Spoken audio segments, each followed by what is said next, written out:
Baik. Assalamualaikum warahmatullahi wabarakatuh. Shalom, Om Swastiastu, Namo Buddhaya, Salam Kebajikan, Rahayu. Selamat malam, kami dari perwakilan kelompok divisi marketing. Di sini kami akan membahas mengenai konsep konten branding berkualitas dan unik. Next.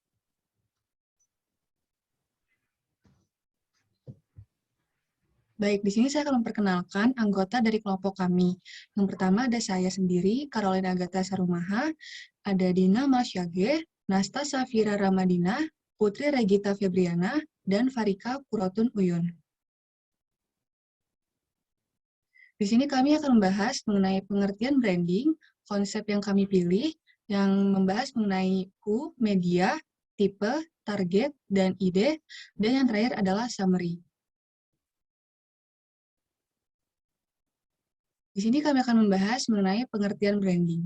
Branding berasal dari kata brand, yaitu identitas, yang mewakili suatu produk atau jasa.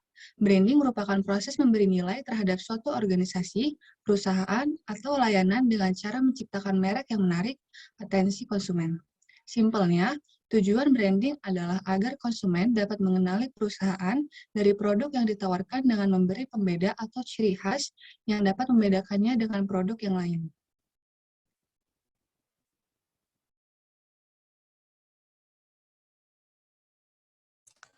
Kemudian kita masuk ke bagian konsep. Konsep yang kami susun adalah tentang life hack. Dari sini kami akan menjelaskan isi yang telah kami buat. Next. Yang pertama adalah who, yaitu aktor dan aktrisnya adalah kru RIMFM sendiri. Alasannya simpel, karena balik lagi ke tujuan konten branding ini adalah untuk membranding RIMFM, sehingga keikutsertaan anggota RIMFM sangat diperlukan. Yang kedua, ada media atau platform yang akan digunakan. Media yang kami pilih adalah TikTok, dengan alasannya yang diantaranya, satu, mudah digunakan karena tinggal scroll aja. Yang kedua, dijangkau banyak orang dari segala usia. Yang ketiga, tidak membosankan karena durasi pendek dan pilihan musik beragam. Yang keempat, mudah viral karena mudah dibagikan ke platform lain seperti Twitter, YouTube, Instagram, dan WhatsApp. Yang kelima, fitur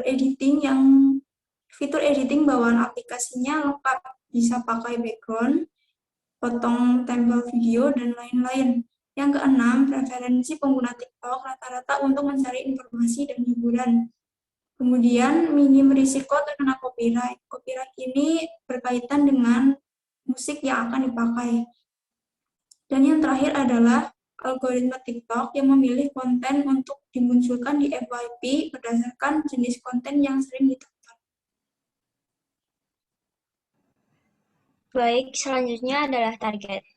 Untuk target sendiri, kami memilih target masyarakat umum. Pemilihan target masyarakat umum bertujuan agar konten dapat dijangkau banyak orang. Hal ini juga berkaitan dengan pemilihan platform di TikTok. TikTok sebagai media yang mudah penggunaannya dan banyak penggunanya dipilih dengan mempertimbangkan jangkauan informasi.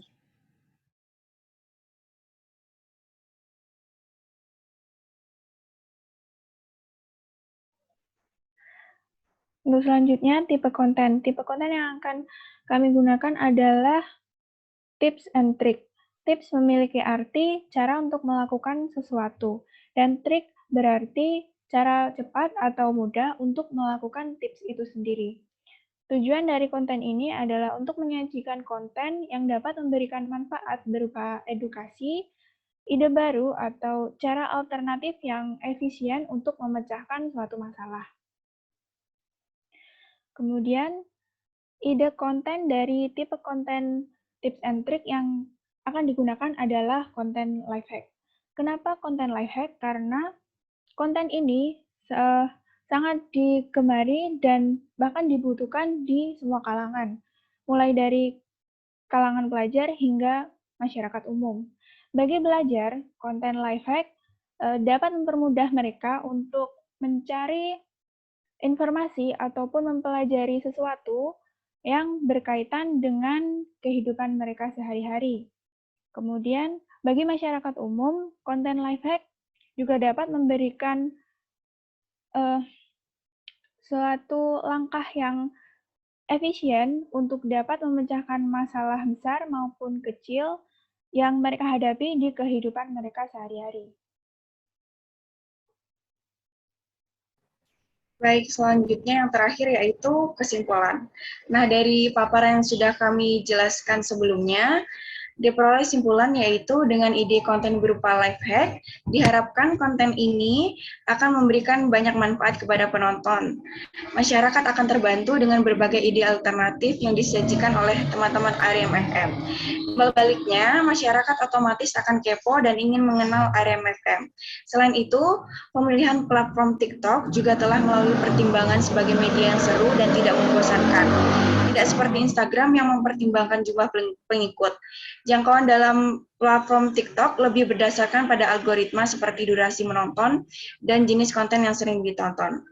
Baik, sekian yang dapat kami presentasikan mengenai konsep branding RMFM menurut kelompok kami. Kurang lebihnya kami mohon maaf. Akhir kata, wassalamualaikum warahmatullahi wabarakatuh.